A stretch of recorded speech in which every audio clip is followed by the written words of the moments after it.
Ne pak më herët pra kishim një takim të radhës konsultativ, I thirrur pra nga kryesuesi I seancës, deputeti Dehari. Ideja ishte që ngjashëm sikurse herën e kaluar, pra që arritëm një konsenzus që të lëvizim tutje drejt procesit të konstituimit të kuvendit, sepse mos të harrojmë pra vazhdojmë të jemi në seancën konstituive, siç e parasheh kushtetuta. Ideja ishte që bashkë me pra partitë tjera opozitare të dakordohemi për një konsenzus përpara që të ketë një zhbllokad, sepse siç e dini, pra fillimisht kishte një taktizim ku u votua kundër raporti për verifikimin e mandateve, ndërkaq tani pra nuk po votohet për të zgjedhur kryetarin e kuvendit, në këtë rast propozimin e subjektit fitues Albulena Haxhiu.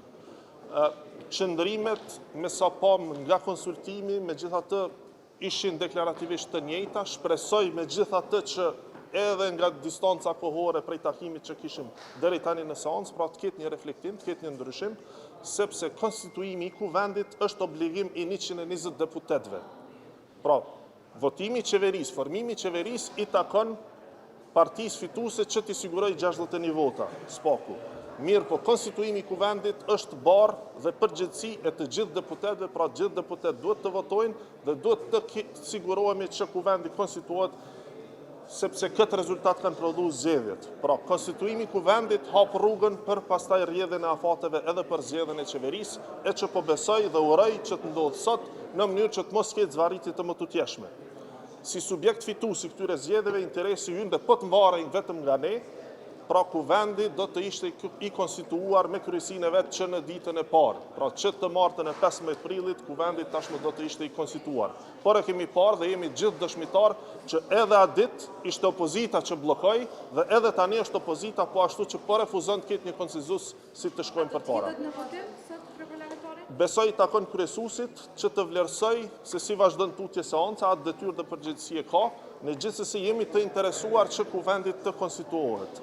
Një gjë që po insiston opozita është që subjekti fitues dhe në këtë rast propozues të siguroj shumicën e nevojshme për zgjedhjen e kryetarit. Mirë, po kjo situatë është paradoksale, sepse nuk mund të kemi dy shumica, nuk mund të kemi një shumicë në njërën anë 61 veta që votojnë kryetarin dhe në anën tjetër edhe 61 të tjerë që votojnë nën kryetarët, sepse atëherë kuvendit do duhet I kishte 122 deputet, por I ka vetëm 120.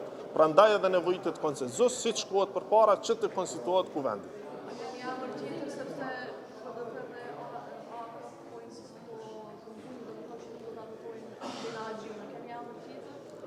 Propozimi ynë është Albulena Haxhiu, është gruaja më e votuar në këto zgjedhje, është kryetare e grupit të grave të lëvizjes vendosje dhe mendoj që është propozim më I denjë sa I përket edhe përfaqësimit ton, por edhe përfaqësimit të kuvendit.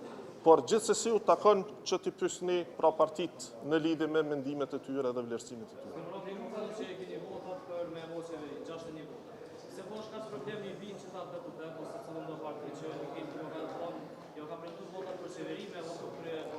Duhet kemi parasysh që këto janë dy procese të ndara.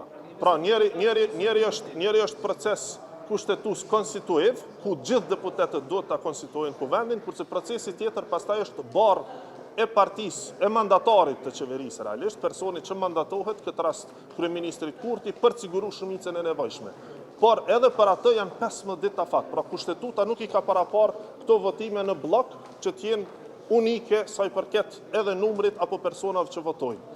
Për dallim prej asaj, kushtetuta ka paraparë pra që konstituimi I kuvendit të jetë proces I veçantë, ku gjithë deputetët duhet marrin pjesë, ndërkaq votimi I qeverisë pastaj I takon mandatarit dhe janë 15 ditë që të sigurohet shumica e nevojshme.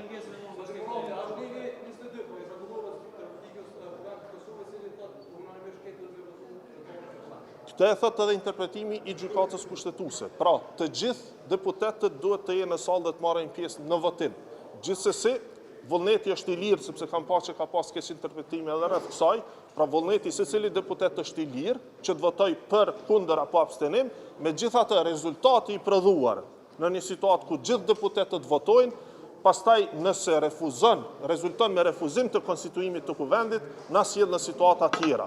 Pra, kur kuvendi refuzon të konstituohet, do t'i binte një skenar për cilin ne nuk mendojmë që duhet të jetë skenari i parë, ai do të jetë skenari i fundit, pra shkuarja në zgjedhje. Ne jemi të interesuar që kuvendi të konstituohet dhe shteti të ketë institucionet e veta.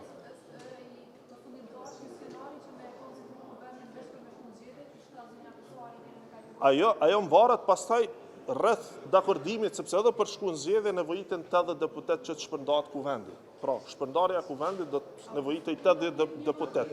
Gjithsesi, ne jemi të interesuar që të bëjmë çmos, që të formojmë institucionet, sepse procesi zgjedhor ka prodhu këtë rezultat dhe me këtë rezultat duhet të punojmë. Mirë, po nëse bëhet e pamundur që të shkohet tutje, apo kuvendi me 120 deputet e pamundson konstituimin dhe formimin e institucioneve, atëherë e kemi edhe patjetër pa evitueshme që të shikojmë për skenare tjerë. Faleminderit shumë.